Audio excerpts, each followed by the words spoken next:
Have you ever done a tax return and at the end of a bank product return, your customer is asking, hey, what are all of these fees and why does it cost so much money? Well, if you've ever experienced that, in today's video, I'm going to walk you through exactly where all those fees are going so you can understand how much revenue you're leaving on the table and how you can immediately put that in your pocket this upcoming tax season.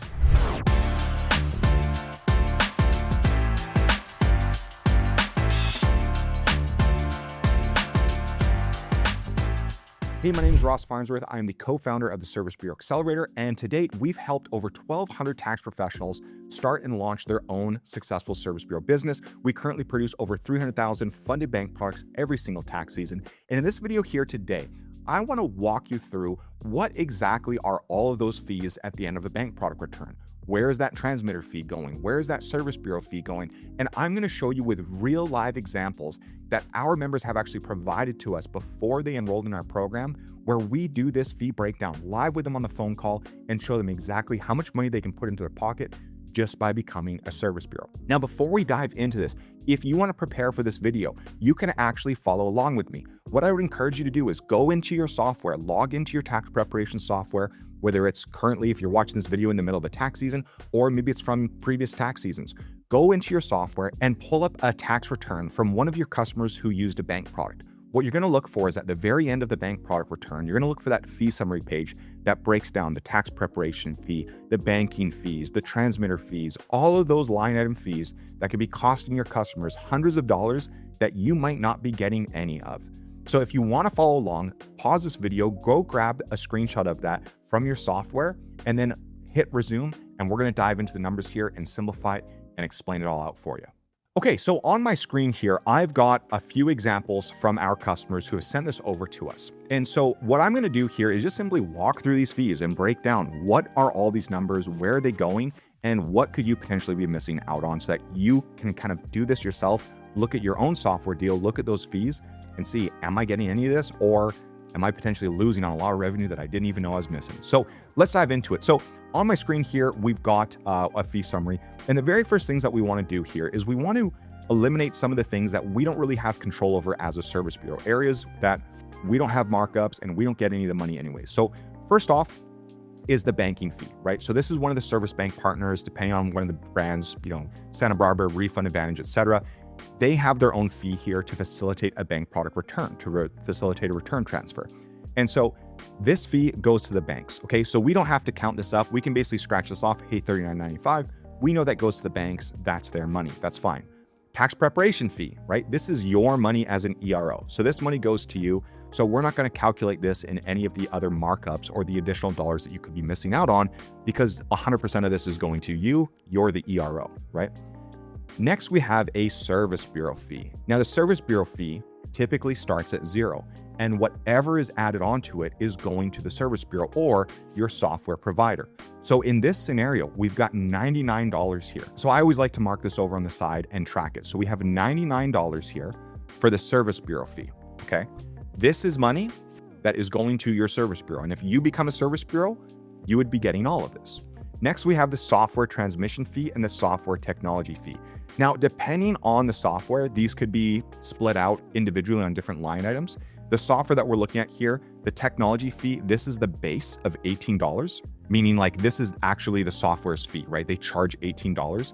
And the transmission fee here, the base fee for this is $3. So if we look at 128, that means the markup is $125 here, okay? So again, these base fees, the 18 plus the 3, this is the software developer. This is the software, the transmitter. This is their fee. So their base is actually 18 plus 3, which equals $21, okay? So we backed the 3 out from the transmission fee and we backed the 18 out. Basically, we eliminated it. So we're left with a $120 markup on the transmission fee. Hope you follow me. The math is a little bit weird. We'll do some more exercises here on this. And then last but not least here, we have electronic filing fee. That is a markup. That's an add-on, an extra fee that the ERO charges. So that doesn't go to any of the service bureaus, right? That goes to the ERO along with their prep fees. So out of these fees that we looked at, we've got these two buckets here. We have the Service Bureau fee and we have the transmitter add-on fee. So 99 plus 129 or 125 is, do some quick math, we've got $224 in this example. So this means that this ERO, before they started working with us and got their own service bureau, they weren't getting any of this, by the way, right? If you're not getting any money paid out from these fees, it's all going up to your service bureau. And if you're doing 100 bank products, if you're doing 100 funded bank products, that's $22,400 every tax season. In this one scenario, if you're doing 100 bank products and you're getting this kind of a deal, you're losing out on $22,000 that your business should be making. Your customers are paying these fees, but you're not getting any of them. All right, so let's take a look at another example here. So here's another one. We've got the RT processing fee. So again, this is the refund transfer fee. This is the bank fee, okay? So we don't calculate this. This money goes to the bank. That is their fee. Amount paid to the tax preparer. This is the tax preparation fees. Doc prep fee, again, that goes to the tax preparer. Transmission fee, here we go. So $55 here, okay? So we want to count this bucket. And then we have service bureau fee, $75 here as well. Okay, perfect. So transmitter fee is bundled up all together. So we've got, on this one, we've got $55 for the transmitter fee. And then we have $75 for the service bureau fee, okay? So let's add this up first. So this is going to be 6 plus 7, we've got $130.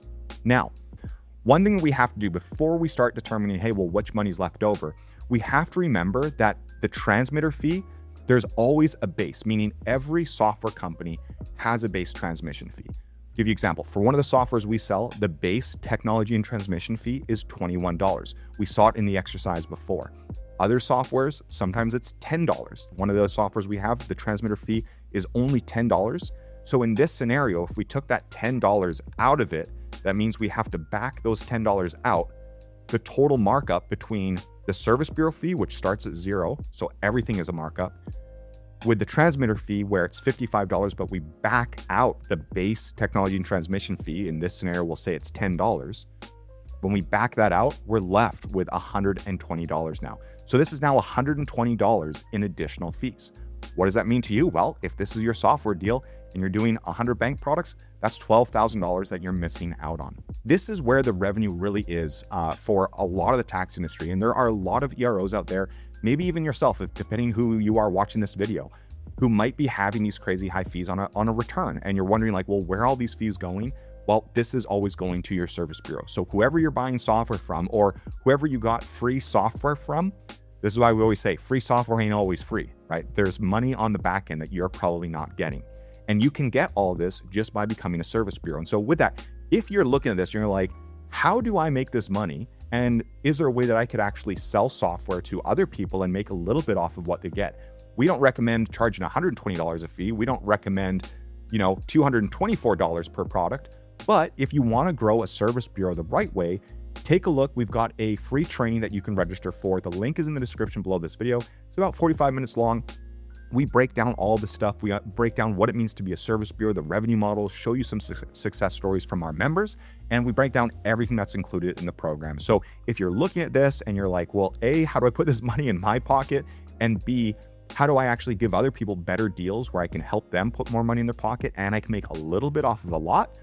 That's the model called a service bureau. So click the link below, register for that training. And for the sake of it, let's just go ahead and do one more exercise before we wrap up this video here. I know a lot of people like this. They want to see this more often. So again, here, RT processing fee, this is the bank fee, $44.95. That goes to the service bank. We don't count it. Tax prep fee, we don't count it. Transmitter fee, $149. Service bureau fee, $25, okay? Fast forward fees, those are just extra fees that for the banks, so we don't count those either. We are always looking at service bureau fee and technology and transmission fee. Okay, so in this scenario, again, we've got the $149 plus the $25 service bureau fee, which is $174. I actually should have done that math a lot faster, but that was $174. Okay. Now, remember, we have to back out the base software, technology, and transmission fee. So let's say in this scenario, it's $21, right? That's a different software that we provide. So let's back out what the base fee is that goes to the software company. That's $21. So we're left with $153, okay? Now, I'm gonna teach you guys a quick little strategy here. This is what we do on the phone call all the time with EROs, right? Whether they're looking at joining our service bureau program or whether we're selling software, because we do still kind of operate our own service bureau more as a guinea pig that we like to test experiments with and then teach in our program. But let's say we're on the phone with an ERO, and let's say you're a service bureau. You should be doing this math all the time with them and breaking this down. And once you've backed out all those fees, decide what you want to keep. Let's say there's $153 in fees here. You could say, okay, well, based on all of these fees, if you wanted to keep maybe $30 of that, you could tell the ERO that, hey, based on all these fees, if I set you up on my software and you did the exact same amount of returns, I would be able to put $123, because again, we minus the $30 out of this fee. We said, hey, I'm going to keep this myself. I'm going to pocket $30, but if I keep everything else, I'm going to pay them out the difference. And you can do this. It's a very effective way at selling software. I'm going to pay you $123. You're going to get paid out $123 if we keep all these fees the same. So now you're talking to an ERO and saying, hey, pay me $500, $1,000 for my software license, and I'm going to turn around and give you $10,000, $15,000, $20,000 back into your pocket from fees that you were not getting any of, right? So now when you're talking to an ERO who's doing 100 products, 200 products, whatever it is, run these numbers, do the scenario with them, figure out what sort of dollars you want to keep on the side and pour everything back into them. It makes it really, really easy to sell software when you're putting thousands of dollars back into your customer's pocket. So again, I hope you enjoyed this video. Comment below. What I'd love to see, if you guys can pull these screenshots, comment below. Let me know. Look for your transmitter and technology fee. Type it in the comments below. Tell me what your technology transmitter fee is. Tell me what your service bureau fee is, and let me know if you're getting any of that or none of it at all. I'll read all these comments. I will go in, I'll do some quick math for you and say, hey, if you're doing this amount, this is what you would get. By the way, also let me know, how many products are you currently doing? So give me your transmitter fee, give me the service bureau fee, let me know how many funded products you did last tax season. Put that in the comments below. I'll do some quick math and I'll show you how much money you're leaving on the table until you become your own service bureau. So that, again, hope you enjoyed this video. If you like this, if you got a good understanding of how these fees work, hit subscribe. We do tons of videos like this, breaking down the service bureau industry, breaking down the tax industry every single week. And I'll see you on the next one.